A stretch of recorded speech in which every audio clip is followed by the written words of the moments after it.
এরকম 3-4 বার বলছে। ছেলের বউকে আপনারা কি বলেন? বৌমা, বৌমা সবাই বলতেছে, কিন্তু ওর বাম পাশে সভাপতি সাহেব কথা কয় না। তা আমি বললাম, সভাপতি সাহেব আপনার কি ছেলে নাই? তোকে আছে হুজুর। তো বিয়ে করার নাই? করাছি তো। কয়টা ছেলে বিয়ে করাছেন? 2টা করাছি হুজুর। তা আপনি একটা বার বৌমা বলতেছেন না, কারণ কি? তখন বলে, হুজুর যে 2টা বউ পাচ্ছি এটা মায়ের যোগ্য না, এরা হলো বউ দজ্জাল।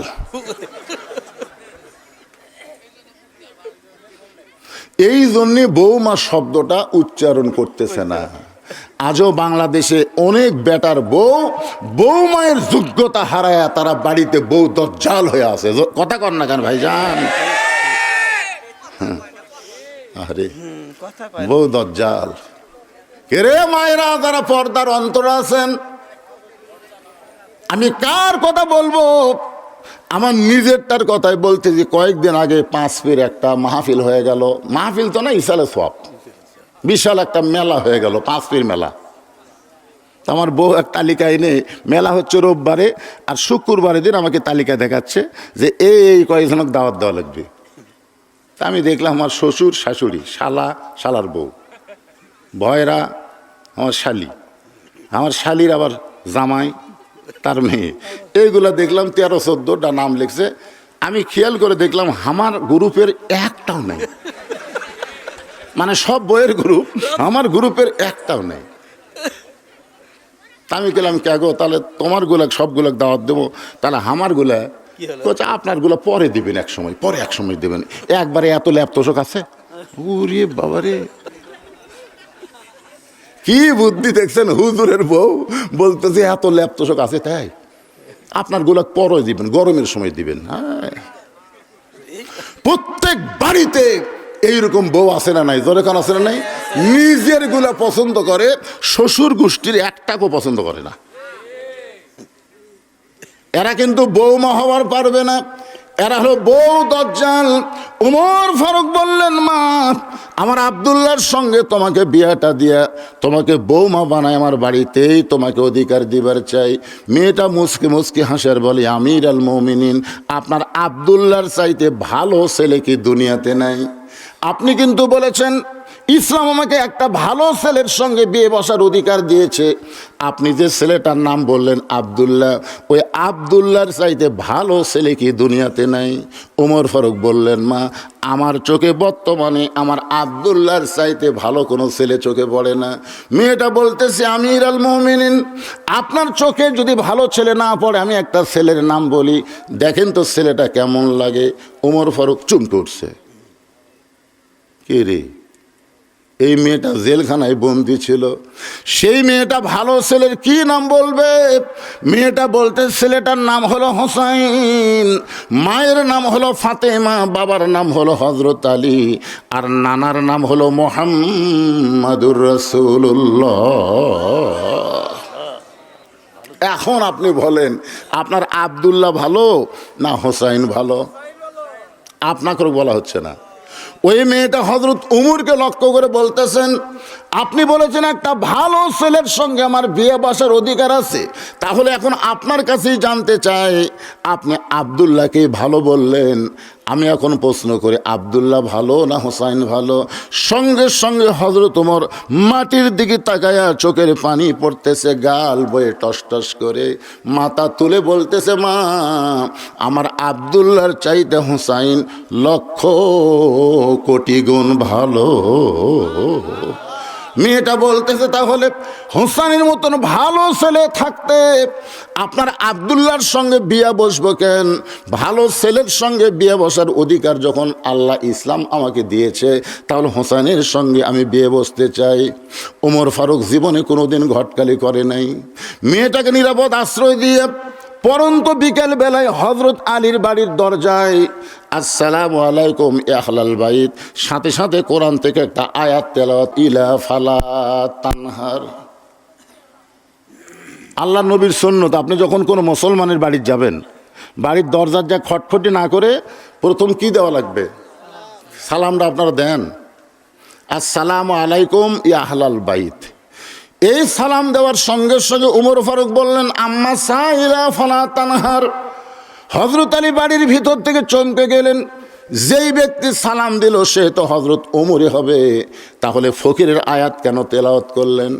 দরজা খুলে বলতেছে ওয়ালাইকুম আসসালাম ইয়া আমির আল মুমিনিন, আপনি আবার কবে থেকে ফকির হলেন? ওমর ফারুক বলে, আলী রে, জীবনে কোনোদিন এত বড় বিপদে পড়ি নাই, আজকে প্রথম ঘটক হইয়া তোমার বাড়ির দরজায়, এই ঘটককে কিন্তু ফিরানো চলবে না। আলী বলতেছে, আপনার মতন মহান ব্যক্তি যদি ঘটক হয় তাহলে অবশ্যই প্রস্তাব ভালো হবে। বলেন তো প্রস্তাবটা কি? বলে, তোমার হোসেনের সঙ্গে আমি একটু ঘটকালি করতে চাই। হযরত আলী আসমানের দিকে তাকায় বলেন, আলহামদুলিল্লাহ আলহামদুলিল্লাহ আলহামদুলিল্লাহ, আপনার মতন মহান ব্যক্তি যদি আমার হোসেনের বিয়ের ব্যাপারে ঘটকালি করে তাহলে পাত্রী অবশ্যই ভালো হবে। ওমর ফারুক বললেন, পাত্রীর 1 নম্বর গুণ হলো 6 বছর বয়সে ঈমান গ্রহণ করেছে। ঈমানের কলেমা পড়ে নাই, ঈমানকে গ্রহণ করেছে। শুধুমাত্র ঈমান গ্রহণ করার অপরাধে 12 বছর বন্দি জীবন কাটাইছে। সকালবেলা 5টা চাবুক, বিকালবেলা 5টা চাবুক খাইছে। এত নির্যাতনের পরেও মেয়েটা ঈমান হারা হয় নাই। আমার আব্দুল্লাহর সঙ্গে মেয়েটাকে বিয়ে দিবার চাইলাম, কিন্তু মেয়েটা আমার আব্দুল্লাহকে অ্যালাউ করলো না, পছন্দ করলো না। মনে মনে তোমার হোসেনকে করছে কামনা। এখন বলো, আলী ভাই, আমার ঘটকালি কি গ্রহণ করা যায়? আলী বলতেছে, আমি মনে মনে মনে মনে হোসেনের জন্যে এমন একটা বউ খুঁজতেছিলাম। সুবহানাল্লাহ, জোরে কন। আপনার ছেলের জন্য মনে মনে বউ খুঁজতে পারবেন। মনে মনে বোঝেন, দেখে দেখে না, মনে মনে মনে মনে চিন্তা করবেন। কোরআনের শিক্ষিতা, পর্দানিশী, তারপরে ওর মায়ের পর্দা আছে, নানির পর্দা আছে, ওই গোষ্ঠী হলো পর্দানিশী গোষ্ঠী। এরকম মনে মনে বউ খুঁজবেন, দেখে দেখে না। আমার এলাকার এক হাজী সাহেব 13-14টা দেখিছে। দেখার পর আমাকে বলতে যে, হুজুর এতগুলো দেখলাম এখনও পছন্দ হলো না। তা আমি বললাম, কে ভাই, বুড়া বয়স আর বিয়ে করে চাচ্ছেন? না হুজুর, আমার জন্য লয় তো, আমার ছেলের জন্যে। তো আপনি কীভাবে দেখেন? লাডা ছেড়া দেখি, লাডা ছেড়া দেখে, জানেন? দেখি মা হাতটা দেখে তো হাতলে লাড়ে, মাথার চুল লাড়ে, এগুলো লাড়তে লাড়তেই সারা বুড়া লুচ্চা হয়ে গেছে। ওই সহজে বেটা বিয়ে করবি না, ওই আরও লাড়বি। ইসলামে কোনো নিয়ম নাই বেটা বিয়ে করবে বাপ দেখবে, কারণ বিয়ার আগে বাপের জন্যও যা, বেটার জন্যও তাই। কথা কন না কেন? বিয়ার আগে বাপের জন্যও মেয়ে যা, ওই বেটার জন্যও তাই। আলী বলতেছেন, আমি মনে মনে এমন একটা মেয়ে পছন্দ করেছিলাম, খুঁজতেছিলাম। উমর ফারুক বললেন, আলী ভাই, তাহলে আমার ঘটকালি আল্লাহ কবুল করেছে, আসো 2 জন কোলাকুলি করি। বুকের মধ্যে নিয়ে যখন দোয়া পড়তেছে, আল্লাহুম্মা জিদ মুহাব্বাতাল লিল্লাহি ওয়া লিরাসূলি, উমর হযরত আলী যখন কোলাকুলি করতেছে, এমন সময় হোসেন ঘরের ভিতর থেকে বের হয়ে সালাম দিয়ে বলে, মুরব্বীরা, আপনার 2 জন যেইভাবে কোলাকুলি করতেছেন মনে হয় বিয়ে আপনারাই করবেন। যেই মাত্র কইছে মনে হয় বিয়ে আপনারাই করবেন, সঙ্গে সঙ্গে উমর ফারুকের রাগ বেশি না কম? রক্তের মতন চেহারা লাল করে বলতে, যে হোসাইন, আমি তোমার মুরব্বী, তোমার বাবাও তোমার মুরব্বী, আমরা 2 মুরব্বী মিলে যদি কোনো সিদ্ধান্ত নেই, তুমি কি সেই সিদ্ধান্ত গ্রহণ করবা না? হোসেন বলতেছে, আপনি আমার মুরব্বী আমি জানি, আমার বাবা মুরব্বী আমি জানি, কিন্তু আসল মুরব্বী হিসাবে শুধু একজনকেই আমি মানি, তিনি হলেন আমার নানা। আমার নানা ছাড়া অন্ধভাবে এই দুনিয়ার কাউকে মানা যাবে না। ফাত্তাবিউনি, খুব খেয়াল করবেন, অন্ধভাবে শুধু একজনকেই মানা যাবে, তিনি হলেন আমাদের নবী। জোরে বলেন, তিনি কে? আমাদের নবী ওমর ফারুক জুমার দিনে খুতবা দিচ্ছিলেন, মাঝখান থেকে একজন লোকমা দিছে, লোকমা দিয়ে বলতেছে, আমির আল মুমিনিন, আমাদেরকে খাটো পাঞ্জাবি দিয়ে আপনি লম্বা জুব্বা পরলেন কেন? আপনারা বলেন তো, উমর ফারুকের সামনে যেই সাহাবী লোকমা দিয়েছে, ওই সাহাবী নবীরে কোনোদিন লোকমা দিবার পারবে? কেন পারবে না? কারণ নবী সম্পর্কে আল্লাহ বলেছেন, মায়ান্তিকু আনিল হাওয়া ইন হুয়া ইল্লা ওয়াহয়ুন ইউহা, নবী কিছুই করে না, কিছুই বলে না যতক্ষণ আল্লাহ না করায়। সোনালো বলেন না কেন? শুধুমাত্র আল্লাহর নবী ছাড়া অন্ধভাবে কাউকে পুরোপুরি মানা যায় না। হোসেন বলতেছে, আপনি আমার মুরব্বী, আমি জানি, সম্মান করি, আমার বাবাও মুরব্বী, আমি জানি, সম্মান করি, কিন্তু একমাত্র মুরব্বী হিসাবে আমার নানাকেই শুধুমাত্র মানি। ওমর ফারুক বলে, হোসাইন তুমি কি বুঝাবার চাও?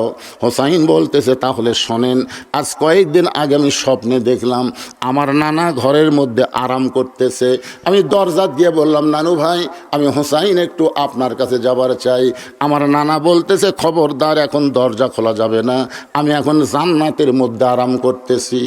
আমি হোসাইন চমকে গেলাম। যেই নানা ভাঙ্গা ঘরের মধ্য থেকে কথা বলতেছে, আর সেই নানা বলতেছে আমি জান্নাতে আরাম করতেছি, দরজা না খুললে কি হবে?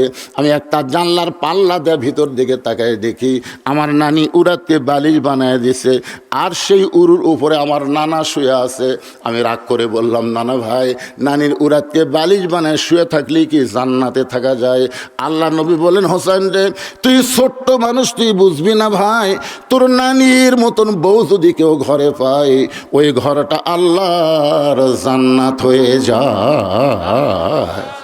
সেদিন থেকে আমি সিদ্ধান্ত নিয়েছি, নানা যেই রকম বিয়ে করে ভাঙ্গা ঘর জান্নাত হয়েছে, আমিও তেমন একজন মেয়েকে বিয়ে করব, যে মেয়েটাকে বিয়ে করে নিয়ে আসলে আমার ভাঙ্গা ঘর আল্লাহ জান্নাত বানায় দিবে।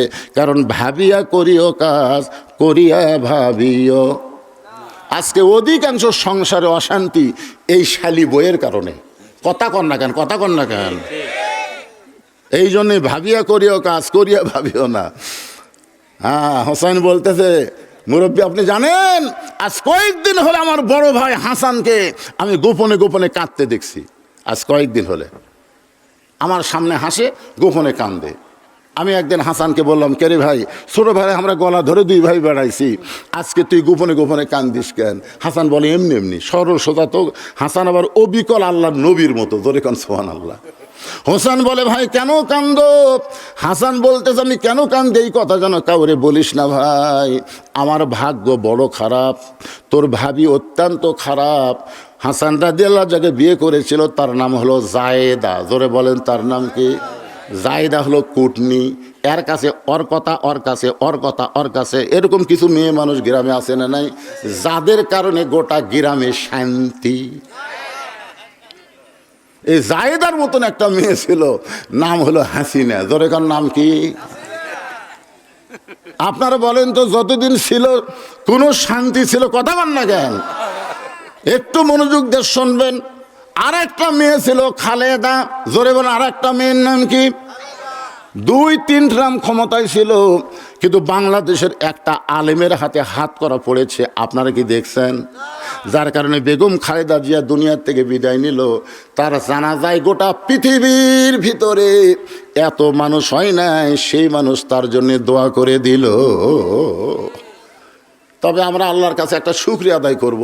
সেই শুকরিয়াটা হলো, একজন ভালোভাবে বিদায় নিয়ে চলে গেছে, আর একজন ভারতত পলে আছে। কারণ এরশাদ চাচার পর থেকে আমরা কিন্তু খুবই বিপদে ছিলাম। কারণ মরদ মানুষের উপরে মেয়ে মানুষ থাকলে রহমত না বিপদ? এ কথা কন না কেন রে ভাই? আল্লাহ কোরআনে বলেছে, আর রিজালু কাওয়ামুনা আলা নিসা, পুরুষ থাকবে উপরে, নারী থাকবে নিচে। এরা কার কথা? আর রাসূল বলেছেন, মা তারাক্তু বাদি আলা উম্মতি ফিতনাতুন আদারুল রাসূলু মিনান নিসা, রাওয়াহুল বুখারী কিতাবুল ফিতান। আল্লাহ নবী বলেছেন, আমার পরে আমার উম্মতের জন্য সবচাইতে বড় বিপদ হচ্ছে পুরুষ মানুষের জন্য নারী নেত্রী হওয়া। তাহলে আল্লাহর কোরআন, নবীর হাদিস অনুযায়ী আমরা এতদিন কি রহমতে ছিলাম না বিপদে ছিলাম? এখন আমরা এক বাক্যে সবাই বলবো, মেয়ে মানুষের দিন শেষ, আগামীতে মরদ মানুষের বাংলাদেশ। কি আর কোনো মেয়ে মানুষ আসবে ক্ষমতা? কি মনে হচ্ছে? এই জন্য একটা সাইজ মতো একটা স্লোগান দেওয়া লাগবে। আমি যেই বলবো মেয়ে মানুষের দিন শেষ, আপনার সকলে মরদ যদি হন মরদের মতন বলবেন, মরদ মানুষের বাংলাদেশ। রাজি আছেন? মেয়ে মানুষের দিন শেষ।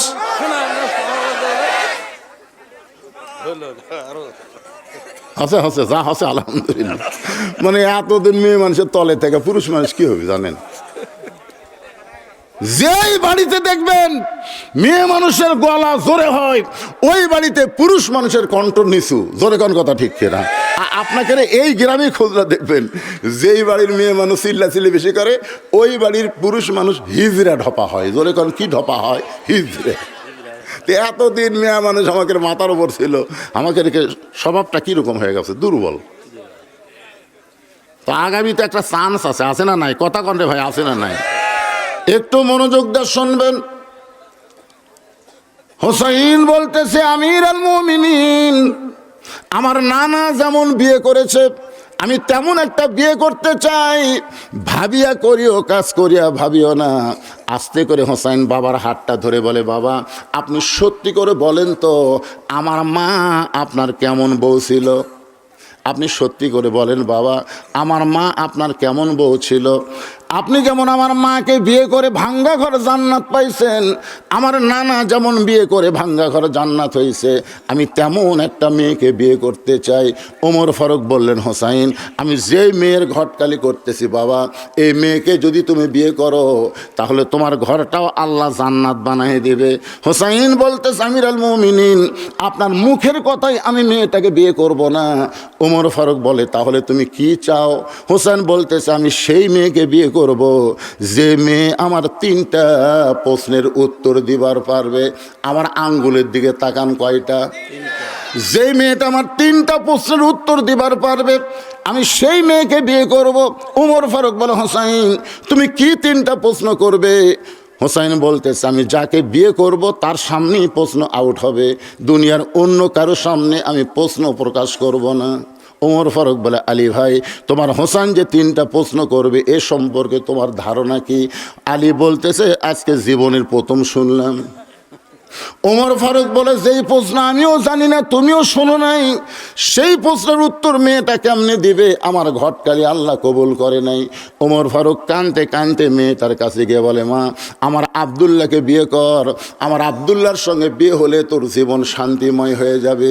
মেয়েটা বলতেছে, আপনি খালি একটা বার বলেন আপনার আবদুল্লাহ হোসেনের চাইতে ভালো। আপনি শুধু একটা বার বলেন আবদুল্লাহ হোসেনের চাইতে ভালো, আমার বিয়ে বসতে কোনো আপত্তি নাই। কিন্তু আবদুল্লাহর চাইতে যদি হোসেন ভালো হয় তাহলে আপনার আবদুল্লাহর সঙ্গে তো আমি বিয়ে বসবো না। ওমর ফারুক বলে, মা তুমি কি জানো হোসেন সেই মেয়েকে বিয়ে করবে যে মেয়েটা তার 3টা প্রশ্নের উত্তর দেওয়ার পারবে, যেই প্রশ্ন আমিও জানি না তার বাবাও জীবনে শোনে নাই, তাহলে তুমি কেমনে উত্তর দিবা? মেয়েটা বলতেছি, আমির আল মুমিনিন, হোসেন কি 3টা প্রশ্ন করবে আমি জানি না, তবে আমার ঈমান বলতেছে আমি না পারলেও আমার আল্লাহ পারাবে।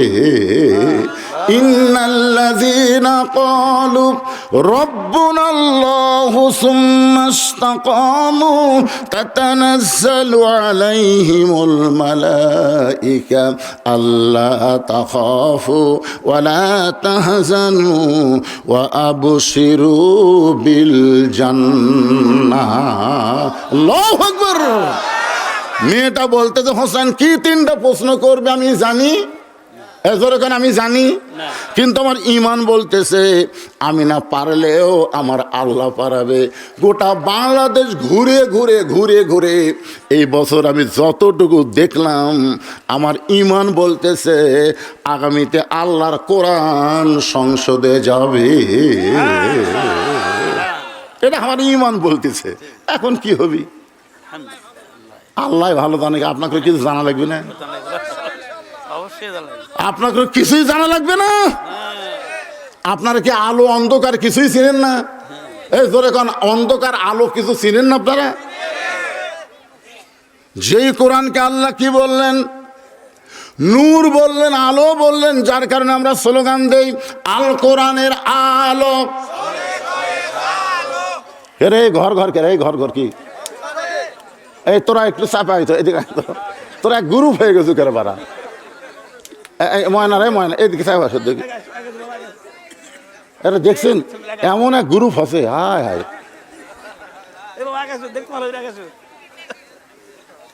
না না, এই ধরনের বাচ্চারা মেলা বাদ দিয়ে কোরআনের মাহফিলে বসেছে, জীবন সার্থক হয়ে গেছে। সুবহানাল্লাহ না কেন?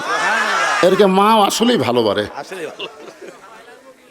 না, যার মাও ভালো তার বাচ্চাও ভালো। এই জন্য একটা খ্রিস্টান লেপোনিয়াল বলেছে, তোমরা যদি ভালো একটা সন্তান চাও, ভালো একটা মায়ের দরকার। মা ওগুলা ভালো, দেখছেন কিভাবে ওয়া শুনতেছে। আমরা বহু ঘরে ঘরে কষি ভাই, আর ঘরত কম না রে, যা থাকে কপালে হয়ে যাবি সকালে, ধরে কথা গলা স্লোগান।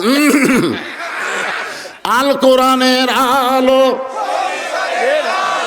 কোরআন হাদিস যেখানে, দুনিয়ার মুসলমান লিল্লাহে তাকবীর।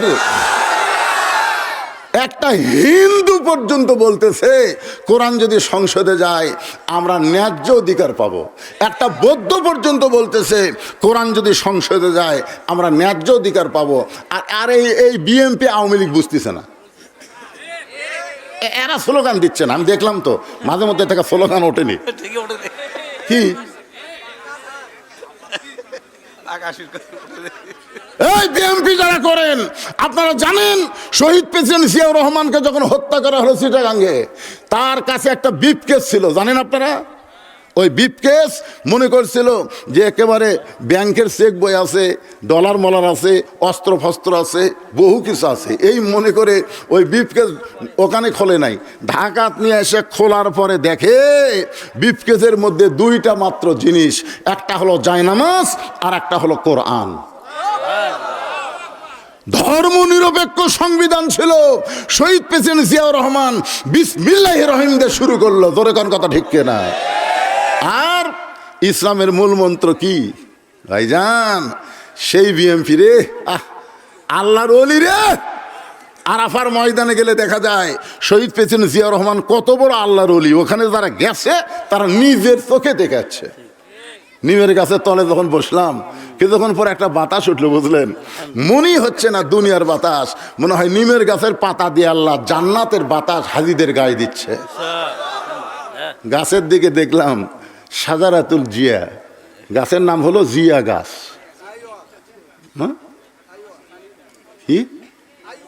হ্যাঁ, জিয়া গাছ, জিয়া গাছ, জিয়া টিরি। চিন্তা করছেন বিএমপি করেন ভাইজান, আপনারা তো ভালো মানুষ রে।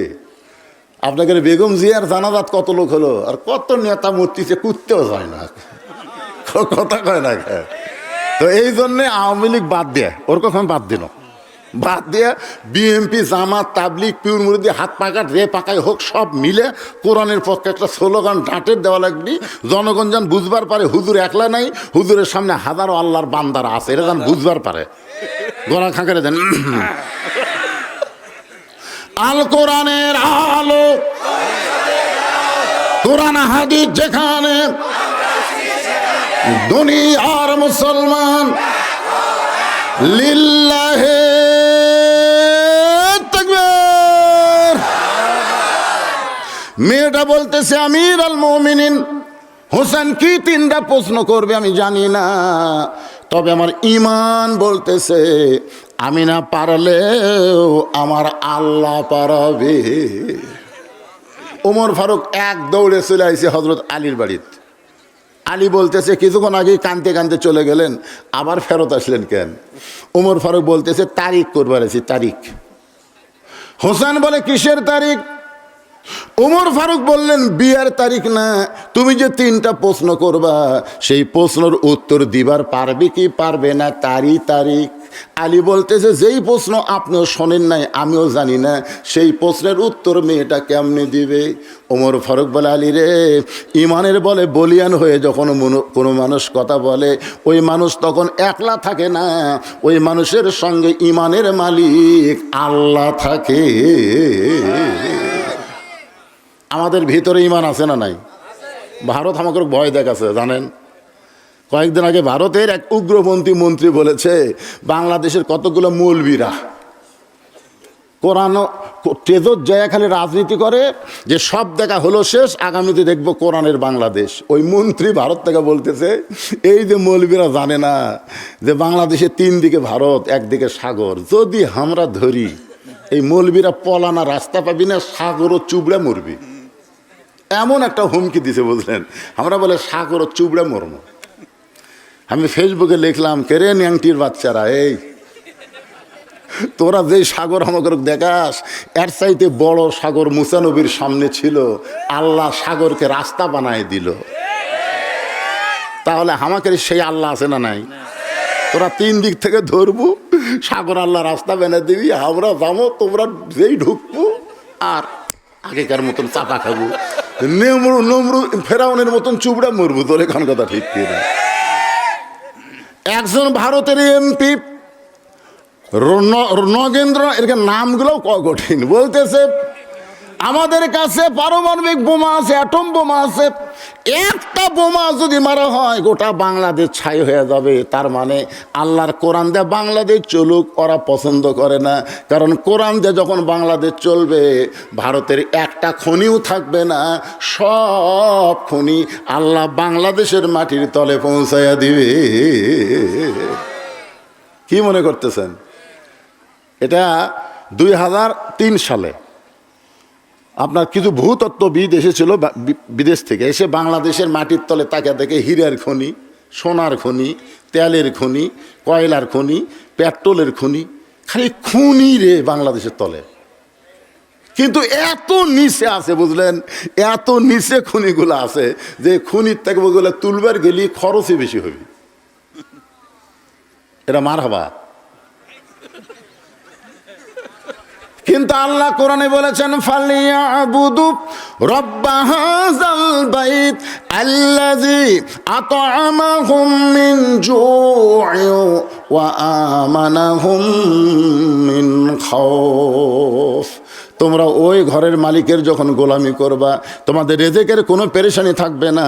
ওই খনিগুলো আল্লাহ নিচের থেকে উপরে তুলে দিবার পারে কি পারে না? ওয়া আমানাহুম মিন খাউফ। ওরা যখন আমাদের বাংলাদেশকে লক্ষ্য করে বোমা মারবে, আপনারা বলেন তো আমাদের জাতির পিতা হযরত ইব্রাহিমের নিচে নমরুদের আগুন জ্বলতেছে, জোরে কান কি জ্বলতেছে? নমরুদ খালি বারবার বলতেছে ইব্রাহিম রে আগুনের মধ্যে পড়ে ছাই হয়ে যাবি, এত বড় চুলা বানাইছি, তোর মতো হাজারটা ইব্রাহিমকে পুড়ে ছাই করে দিবে। আল্লাহ বলতেছে কুলনা ইয়া নারু কুনি বারদাও ওয়া সালামান আলা ইব্রাহিম। ওগো ইব্রাহিম, নমরুদ আগুনের চুলা জ্বলাবার পারে, কিন্তু পোড়ানোর ক্ষমতা নমরুদের হাতে নাই, পোড়ানোর ক্ষমতা কার হাতে? তাহলে ভারত যখন বাংলাদেশকে নষ্ট করার জন্য, ধ্বংস করার জন্য বোমা মারবে, এই বোমা মনে করেন আপনাদের মন্দির পুকুর এলাকাত পড়লো, মনে করেন আপনাদের এই এলাকাতে একটা বোমা পড়লো, বোমা পড়ে আল্লাহ বলতেছে আল্লাহ আমি বোমা কি ফুটবো না ফুটবো না? যেরকম নমরুদের আগুনের চুলা বলছিল জ্বলবো না জ্বলবো না, আল্লাহ কাছে শান্তিদায়ক হয়ে যায়। তো বোমাও বলবে আল্লাহ ফুটবো কি ফুটবো না? আল্লাহ বলতেছে ফুটিস না। এখন বলেন আল্লাহ যদি বোমাকে ফুটপার নিষেধ করে বোমা ফুটবে? ও আমানাহুম মিন খাউফ। খুব খেয়াল করে দেখেন, বোমা ফুটতেছে না। তখন বোমা বলতেছে আল্লাহ তুমি নমরুদের চুলাকে শান্তির বাগান বানিয়ে দিছে, তো আমাকে বোমা অন্য কিছু বানিয়ে দাও। তখন আল্লাহ বলতেছে বাংলাদেশের ছেলেপেলে তরমুজ খুব পছন্দ করে, যা আমি আল্লাহ ঘোষণা করলাম তুই 27 টন ওজনের বোমা তরমুজ হয়ে যা। 27 টন ওজনের বোমা তরমুজ হয়ে পড়ে আছে ভাই। এই এলাকার ছেলেপেলে তো আপনাকে কম দুষ্ট না, কেরে ওটা কি পড়ে আছে রে? ছেলেপেলে কিন্তু সাহস বেশি, আস্তে আস্তে হাত দা দেখে কেরে তরমুজ, বাড়ির থেকে বটি দাও কুড়াল ঝাড় আছে কাটে যখন তরমুজ খাচ্ছে, ওরা দূর থেকে দূরবীন যন্ত্রতে দেখতেছে কেরে আমাকে বোমা যে মন্দির পুকুর পড়লো, বোমার খবর কি? ওরা দেখতেছে কাটিয়ে খায়, হাসতেছেন।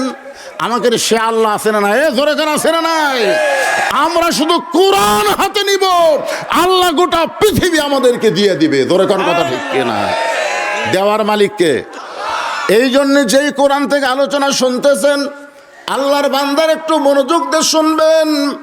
ওমর ফারুক বললেন আলী রে, মেয়েটা এমন কথা বলেছে, আমার বিশ্বাস মেয়েটা একলা নাই, মেয়েটার সঙ্গে আমার আল্লাহ আছে। তার মানে কি বোঝা গেল? ইমানদারের সাথে কে আছে?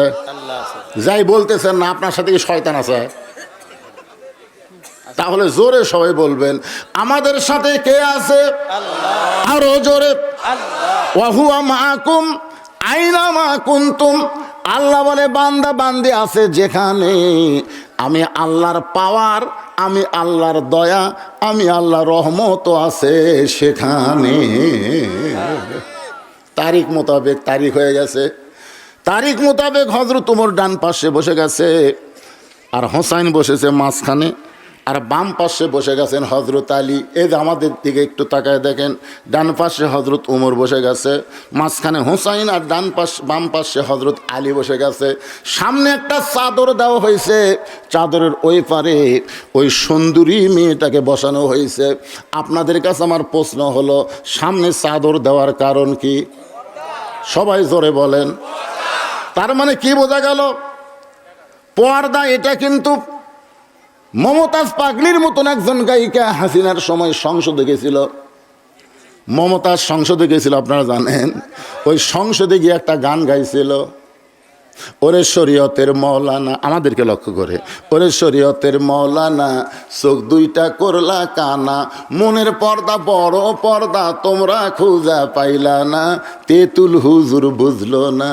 তাহলে মনের পর্দা যদি বড় পর্দা হয়, আপনার বলেন তো ওমর ফারুকের মন ভালো না খারাপ? এই সত্য কথা বলার সময় এই পিছনে ছেলে এই দৌড়াদৌড়ি করে, শোনেন, এই ছোট ছোট বাচ্চাদেরকে আপনারা সাবধান করবেন। বাজান, রাসূল কি জন্য বললেন 7 বছর থেকে তালিম দাও, 7 বছর থেকে তালিম দাও, 10 বছর থেকে জোর করে নামাজ ধরো। এমনি এমনি কইছে, এদের দৌড়াদৌড়ি করতেছে, এখন একটু তালিম দেওয়ার বয়স। এখন ঘড়ির দিকে তাকে দেখেন তো রাত 11:30 বাজতেছে, আর 11টার সময় এরা দৌড়াই।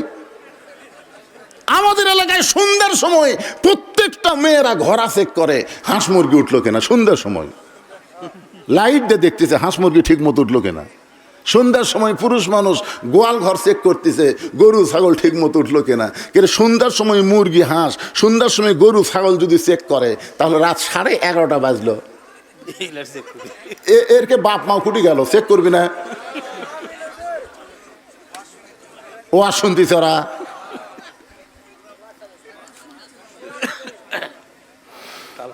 খালি ঠিক মতো চেক না করার কারণে ওরা একদিন এমন হবে,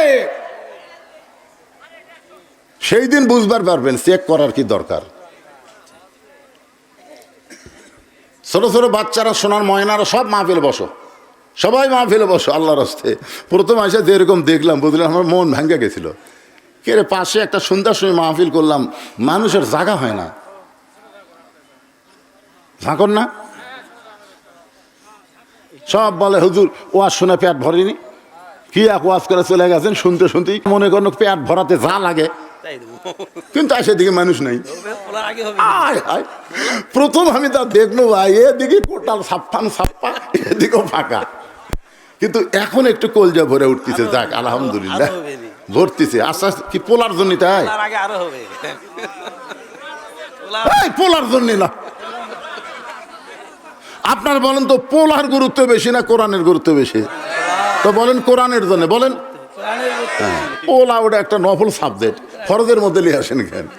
সবাই একটু জিকির করেন লা ইলাহা ইল্লাল্লাহ, জোরে লা ইলাহা ইল্লাল্লাহ, লা ইলাহা ইল্লাল্লাহ, লা ইলাহা ইল্লাল্লাহ, লা ইলাহা ইল্লাল্লাহ, লা ইলাহা ইল্লাল্লাহ, লা ইলাহা ইল্লাল্লাহু মুহাম্মাদুর রাসূলুল্লাহ। তার মানে বোঝা গেল মনের পর্দা পর্দা না, পর্দা হলো আল্লাহর আইন। জোরে বলেন, পর্দা কার আইন? ওমর ফারুকের মন ভালো, হোসেনের মন ভালো, আলীরও মন ভালো, কিন্তু তারপরে সামনে একটা চাদর দিয়ে বুঝাই দিল মনের পর্দা পর্দা নয়, পর্দা হলো আল্লাহর। আরো জোরে বলেন, পর্দা কার আইন? আমার মায়েরা যারা পর্দার অন্তর আছেন, মা আপনি মরে গেলে আপনাকে 5টা কাপড় দেওয়া হবে। 5টা কাপড় দেওয়ার পরে আপনাকে যখন খাটনিতে রাখা হবে, তখন কিন্তু আবার চাদর দিয়েও খাটনিটা ঢাকা রাখবে। ধরে কোন ঠিক কিনা? ফেরেশতারা ঘরে আর কয়, আল্লাহ এই মেয়েটা যখন জীবিত ছিল গোটা মন্দির পুকুর ঘুরিছে, আর মরে যাওয়ার পরে 5 কাপড় দিয়া তার উপর আবার চাদর দিয়া খাটনি ঢাকাতে হচ্ছে। কারণ কি? আল্লাহ বলে, ফেরেশতা ওই দেশের নাম হলো বাংলাদেশ। ওই দেশের মেয়েরা বাঁচতে পর্দা মানে না, কিন্তু মরার পরে পর্দা করে। আপনার বলেন তো, মরার পরে পর্দা করে কোনো লাভ হবে? মায়েরা মনোযোগ দিয়ে শুনবেন। ওমর ফারুক এখন বলে, হোসাইন তুমি যে 3টা প্রশ্ন করবা, এই 3টা প্রশ্ন এখন শুরু করে দাও। এবার হোসাইন দাঁড়িয়ে গেছে। কয়টা প্রশ্ন? 3টা প্রশ্নের উত্তর দিবার পারলে বিয়া, নচেত কিন্তু বিয়ে করবে না। হোসেন দাঁড়িয়ে বলতেছে, রে মেয়ে তুমি একা একা বসে আছো, তাই বলে মনে করো না তুমি একলা হয়ে গেছো। আমি হোসাইন বড় একা হয়ে গেছি। উমর ফারুক কুনার ঘুতাতে বলতেছে, বাজান তুমি কেমনি একলা হলে? তোমার ডান পাশে আমি বসে আছি, বাম পাশে তোমার বাবা বসে আছে, তুমি কেমনি একলা হলে? হোসেন বলে, রে মেয়ে আমার 2 পাশে 2 জন মহামানব বসে আছে দেহ নিয়ে, কিন্তু মনে মনে মনে মনে তোমার পক্ষ নিয়েছে। আপনার বলেন তো, উমর ফারুক কার পক্ষে? আলী কার পক্ষে? কিন্তু বসে আছে কোন পক্ষে?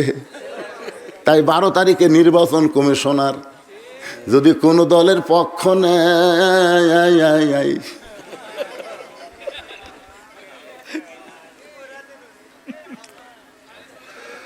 হ্যাঁ, এর আগে এক নির্বাচন কমিশনার জুতেতে পিটছে, আপনার দেখছেন বার করে।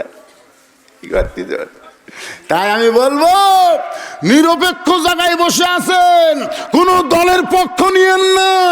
জনগণ যারে দিবে সেই সম্মান পাবে। জোরে কোন কথা ঠিক? আমি প্রশাসনকেও বলবো, আমার ওয়াজ কিন্তু খালি আপনাকে মন্দির পুকুর হচ্ছে না। আমার এই ওয়াজ বর্তমানে গোটা পৃথিবীর সব দেশে আমার ওয়াজ এই ভিডিওর মাধ্যমে সাপ্লাই হয়ে যাচ্ছে। আপনারা কি মনে করতেছে খালি আপনারা শুনতেছেন? মালয়েশিয়া শুনতেছে, সৌদি আরব শুনতেছে, বাহরাইন শুনতেছে, কাতার শুনতেছে, সমস্ত দেশে আমাদের বাংলাদেশের যত ছেলেরা আছে বলদুশিদের ওয়াজ প্রত্যেক দিন লাইভে তারা দেখে। তা বলতেছে, ভাইজান ও সোনার ভাইরা, যা করছেন করছেন, হাসিনার সময় আর করবেন না। জাগার মান সম্মান ঠিক থবেন। হোসেন বলতেছে, রে মেয়ে তুমি একলা নেই, আমার পাশে যে 2 জন মহামানব বসে আছে, এরা মনে মনে তোমার পক্ষ নিয়েছে, তোমার কোনো টেনশন নাই। কারণ এমন 2 জন আল্লাহওয়ালা যদি কারো পক্ষ নেয়, তাকে আল্লাহ কোনো দিন অসম্মান করে না। ওমর ফারুক বলে, বাবা এখন তুমি প্রশ্ন শুরু করে দাও। এই মনোযোগ দেশ নাই।